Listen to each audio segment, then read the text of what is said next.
So friends, big big big congratulations to all of you जिन लोगों ने अपने मेंस के लिए क्वालिफाई हो गए हैं। मतलब प्रीलिम्स को क्वालिफाई कर लिया, अब मेंस के लिए आप क्वालिफाई हो चुके हैं।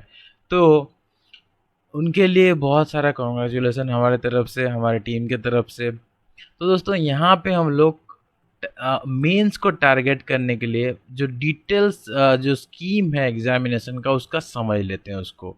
तो हमको आसानी हो जाएगा पूरा। अगर अच्छे से समझ लेंगे तो कोई भी गलती हमसे नहीं होगा और मेंस हम अच्छे से निकाल सकते हैं। सो ये जो ओपीएससी का एग्ज़ाम होता है, ओपीएससी सिविल सर्विस एग्जामिनेशन जो होता है, सो उसमें 3 स्टेज में एग्ज़ाम होता है। पहला स्टेज होता है preliminary stage, then mains, then personal test और इंटरव्यू। तो सबके बारे में पूरे डिटेल्स में समझ लेते हैं। आप सब ने प्रीलिम्स क्वालिफाई कर लिया है, this is qualified for you. अब आप लोग मेंस के लिए क्वालिफाई हो चुके हैं, मतलब आप मेंस एग्ज़ाम के लिए, रिटन टेस्ट के लिए आप एलिजिबल हो चुके हैं। तो आप डिटेल्स में समझ लेते हैं कैसे हम लोग मेंस को किस तरह से प्रिपरेशन करेंगे तो मेंस को हम लोग क्वालिफाई कर सकते हैं और फिर वो इंटरव्यू को क्वालिफाई कर सकते हैं। तो candidates who will qualify in the prelim, जो प्रीलिम्स में क्वालिफाई कर चुके हैं, shall be called by the commission, उनको कमीशन बुलाएंगे to appear in the mains examination. तो आप लोग मेंस एग्जामिनेशन में अपेयर कर सकते हैं। क्वालिफाइंग मार्क्स जो भी होगा प्रीलिम्स का, वो फिक्स्ड रहेगा कमीशन की तरफ से, और वो मार्क आपका काउंट नहीं होगा रैंकिंग के लिए। प्रीलिम्स का मार्क रैंकिंग में कोई काउंट नहीं होने वाला, सिर्फ मेंस का मार्क काउंट होगा। और वो भी मेंस का कुछ पेपर्स होते हैं जो कि क्वालिफाइंग होते हैं, उनके बारे में हम लोग यहाँ पे डिटेल्स में डिस्कस करेंगे। Mains exam comprise of Odia language, English essay, general studies paper 1, paper 2, then 2 optional subjects. मतलब आपको 2 ऑप्शनल लेने होंगे, जैसे ज्योग्राफी, हिस्ट्री या फिर कुछ और, ऐसे करके आपको 2 ऑप्शनल लेने होंगे, ज्योग्राफी या पॉलिटिकल साइंस, ऐसे कुछ बहुत सारे कॉम्बिनेशंस होते हैं, आप 2 ऑप्शनल ले सकते हैं। लेकिन जो कॉम्बिनेशन भी होता है, ऐसा होता है कि पर्टिकुलर 2 कुछ ऐसे रिलेटेड को आप सब्जेक्ट को नहीं ले सकते, उनके बारे में हम लोग यहाँ पे डिटेल्स में डिस्कस करेंगे। सो ऑलरेडी आप लोगों ने अपना ऑप्शनल तो चूज कर लिया होगा, फिर भी हम लोग थोड़ा सा इसमें देखेंगे। लेकिन मेन फोकस होगा कि हम लोग मेंस में कैसे अटेंड करेंगे। Candidate who obtain such minimum qualifying marks in the main examination as may be fixed by commission as that discussion shall be called for personal test। तो प्रीलिम्स हो गया, फिर मेंस में अगर अगर क्वालिफाई हो जाते हैं तो पर्सनल टेस्ट और या इंटरव्यू के लिए आपको बुलाया जाएगा। एंड द पर्सनल टेस्ट और जो इंटरव्यू होगा वो 250 मार्क्स का होता है। ठीक है, यहाँ पे no minimum qualifying marks for personal test और इंटरव्यू शैल बी फिक्स्ड। कोई भी मिनिमम मार्क नहीं होता, जितना भी, अगर मिनिमम 10 भी आप लाते हैं तो 10 भी आपका काउंट होगा। सो टोटल मार्क उसके बाद प्रीलिम्स और सॉरी मेंस और इंटरव्यू का ऐड करके आपको उसके बाद आपको रैंकिंग डिटरमाइन किया जाता है। So candidates shall be allotted to various services keeping in view their ranks in examination and the preference indicated by them for various services।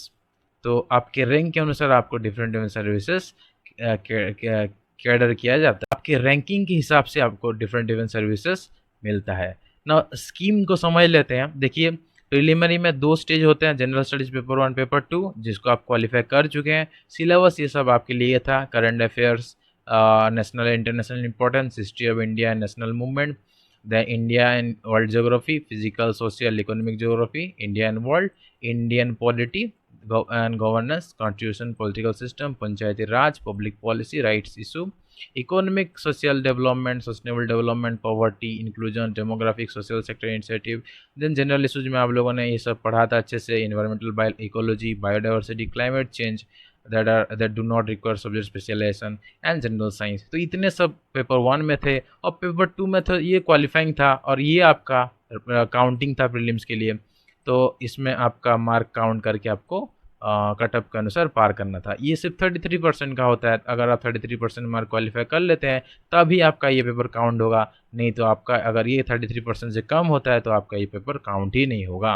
ये चीज़ आपको याद रखना है। देन कॉम्प्रहेंशन पहला, then interpersonal skill including communication skill, logical reasoning and analytical ability, decision making and problem solving, general mental ability, basic numeracy, numbers and their relations, order of magnitude, class 10th level, data interpretation, that is charts, graph, tables, data sufficiency up to class 10th level. Then English language comprehension skill is also up to class 10th level. The scope of the syllabi for optional subjects for the means examination is broadly of the honours degree level. Honours degree level तक होता है, मतलब यहाँ पे PG level का नहीं होता, degree level का होता है. A level higher than bachelor degree and lower than master degree, मतलब बैचलर से थोड़ा आगे आगे मास्टर से कम, तो बहुत हाई नहीं होता. इन केस इंजीनियरिंग और लॉ होगा तो आपका level of corresponding to bachelor degree होगा. लेकिन यहाँ पे थोड़ा पीजी का क्वेश्चन आता है बाकी सब में, लेकिन इंजीनियरिंग लॉ में सिर्फ आपका बैचलर डिग्री से पूछा जाएगा. ठीक है. So preliminary exam is mean to serve screening test. सिर्फ ये स्क्रीनिंग टेस्ट होता है. मार्क जो भी आप ऑब्टेन करते हैं इसमें बस आपको मेंस के लिए क्वालिफाई करने के लिए यूज किया जाता है. इसमें आपको फाइनल ऑर्डर के लिए, फाइनल रिजल्ट के लिए काउंट नहीं किया जाता है इसमें. Number of candidates to the mains examination belonging to each category would be as nearly be not more than 12 times. मतलब 12 टाइम्स से ज़्यादा नहीं होगा. अगर आपका 100 सीट है तो 1200 लोग प्रीलिम्स क्वालिफाई करेंगे. तो इस बार 180 के आसपास सीट था, इसीलिए 18880 मतलब 1880 लोगों का रैंक आया है. रैंक नहीं, मतलब प्रीलिम्स में नाम और रोल नंबर आया उनका, मतलब they are selected in prelims. So provided that the candidate securing same mark at the cut off point of each category could be admitted even if it exceeds 12 times to that extent only. तो कितना भी mark आप लाते हैं तो बस अगर cut off mark को आप सिक्योर कर लेते हैं तो आपको एडमिट किया जाएगा. उसमें एक्सिट करते हैं तो भी आपको एडमिट किया जाएगा. सो only those candidates who are cleared by the commission have to have qualified in preliminary examination against a particular advertisement will be eligible for mains examination. Okay. तो प्रीलिमिनरी एग्जाम में candidates को mark दिया जाता है, correct होता है, incorrect के लिए मार्क डिडक्शन होता है, 1/4 मार्क का नेगेटिव होता है. अगर आप एक क्वेश्चन करेक्ट करते हैं और 4 क्वेश्चन रॉन्ग करते हैं तो आपका 0 हो जाएगा, प्लस माइनस कैंसिल, मतलब ये हो गया 4 और ये 0.25 का होता है तो यहाँ पे आपका 0 हो जाएगा. सो ये आपका ये है 1/4 मार्क माइनस होता है. There will be 4 corresponding option. MCQ में क्या होता है, 4 ऑप्शंस रहते हैं, उनमें से आपको एक को टिक करना होगा. मेंस का आप समझते हैं, सबसे इंपॉर्टेंट पार्ट ये है मेंस का. हम लोगों के लिए मेंस को समझना बहुत ज़रूरी है. सो मेंस में पहले Odia language 300 mark, English 300 mark, English से 300 mark, general studies paper 1 300 and paper 2 300. लेकिन ये कंपलसरी पेपर तो 1400 मार्क का है, लेकिन ये दोनों उड़िया और इंग्लिश ये क्वालिफाइंग होता है. अगर आप यहाँ पे क्वालिफाई करते हैं फिर आपका आगे काउंट किया जाएगा. अगर यहाँ पे आप क्वालिफाई नहीं करेंगे तो आपका ये सब कुछ काउंट नहीं होगा. तो इंग्लिश से 200 mark, then general studies paper 1 paper 2 200 mark का होता है. और ये आपका जो फाइनल रिजल्ट में काउंट नहीं होगा. This is qualifying for you. ठीक है. तो ये हो गया 1400 मार्क का कंपलसरी. उसमें से आपका 800 मार्क्स का फाइनल रिजल्ट में एडिशन होता है. अब पेपर जो लास्ट 4 पेपर होते हैं वो ऑप्शनल्स के होते हैं. ऑप्शनल में 2 सब्जेक्ट आपको चूज करना है, एक सब्जेक्ट में 2 पेपर मतलब 4 पेपर. 300 इंटू 4, हर एक पेपर 300 मार्क का होता है, तो 300 इंटू 4 इक्वल्स टू 1200 होता है. 2 subject to be selected from the list of optional set below. Each subject have 2 paper, each paper 300 mark. उसके बाद लास्ट में देखिए ये हो गया आपका 800 हुआ था, 800 आपका यहाँ से हो गया. और उसके बाद यहाँ पे 1200 मतलब 2000 हो गया. 2000 के बाद आपका 250, तो 250 मतलब टोटल आपका 2250 मार्क का एग्ज़ाम होता है. तो इतना से आपका फाइनल रिजल्ट निकलता है. Interview 250 mark. ऑप्शनल ये सब आपके लिए अवेलेबल है, आप यहाँ से देख सकते हैं. यहाँ से ये सब आपका है, लेकिन आपको कुछ चीज़ों का ध्यान रखना है कि आप 2 ऐसे सब्जेक्ट नहीं रख सकते. उड़िया हिंदी में से आप 2 नहीं रख सकते. सिविल इंजीनियरिंग, मैकेनिकल इंजीनियरिंग, इनमें से आप 2 नहीं रख सकते. मैथ्स स्टैटिस्टिक्स को एक साथ नहीं रख सकते. एंथ्रोपोलॉजी सोशियोलॉजी को एक साथ नहीं रख सकते. Political science, international relationship and public administration में से 2 आप नहीं रख सकते.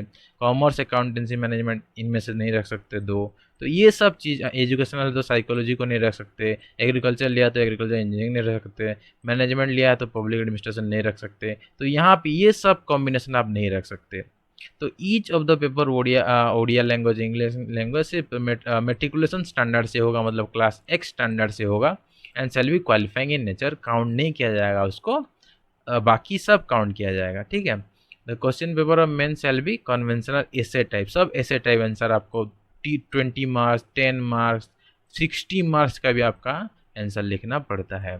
The question paper other than Indian language and literature shall be set in English as per GA department level letter number this ये अलग बात है, छोड़िए, आपको जानने का जरूरत नहीं है।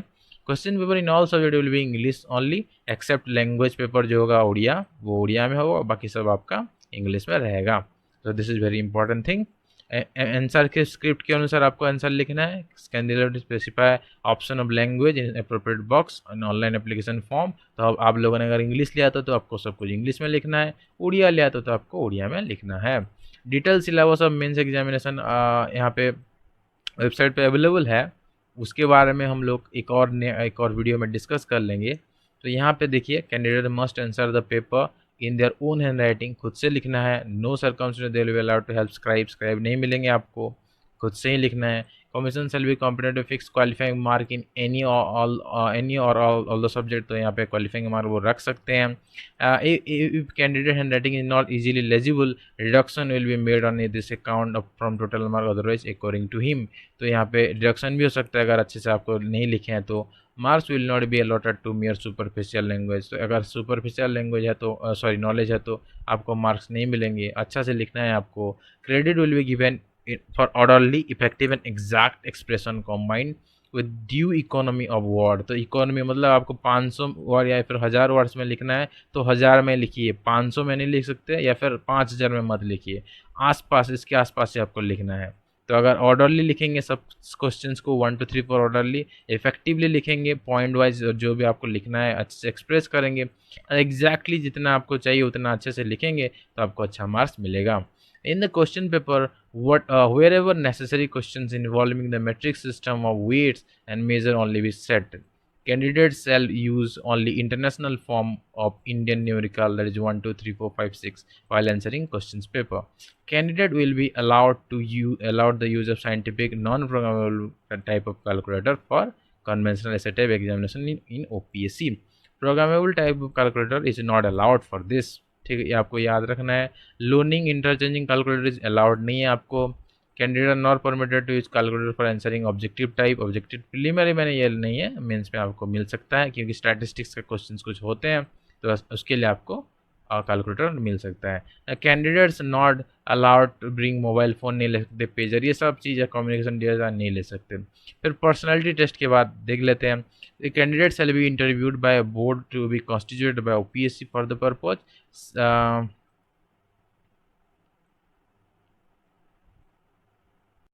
देन पर्सनैलिटी टेस्ट के बारे में देख लेते हैं। एक candidate shall be interviewed by a board to be constituted by OPSC for the purpose, तो OPSC एक बोर्ड बनाएंगे, उसने वो लोग आपको इंटरव्यू लेंगे। The set board will have before them record, आपका रिकॉर्ड रहेगा वहाँ पे, उसके अनुसार आपको वो क्वेश्चन पूछेंगे, आपका जनरल इंटरेस्ट, आपका हॉबी के ऊपर, और फिर जो करंट अफेयर होगा और भी बहुत सारे टॉपिक वो क्वेश्चन पूछेंगे। ऑब्जेक्ट ऑफ द इंटरव्यू क्या है? That is to assess the personal suitability of the candidate for career in public service. The object of the test shall be judged to the mental caliber of the candidate, his intellectual quality, as well as social trait and his interest in current affair. ये सब चीज़ आपको पूछा जाएगा। Further, some of the qualities to be judged will be like mental alertness, critical power of assimilation, clear and logical exposition, balance of judgment, variety and depth of interest, ability for social cohesion and leadership, as well as intellectual and moral integrity. ये सब चीज़ें आपको पूछा जाएगा। तो दोस्तों इसमें इतना ही, नेक्स्ट वीडियो में हम लोग डिस्कस करेंगे टोटल सिलेबस पूरा subject wise. So thank you, stay waited for the next part. And अगर आप लोगों ने चैनल को सब्सक्राइब नहीं किया तो चैनल को सब्सक्राइब कर लीजिए, दूसरों के साथ शेयर कीजिए, लाइक और कमेंट करना भी मत भूलिएगा। Thank you.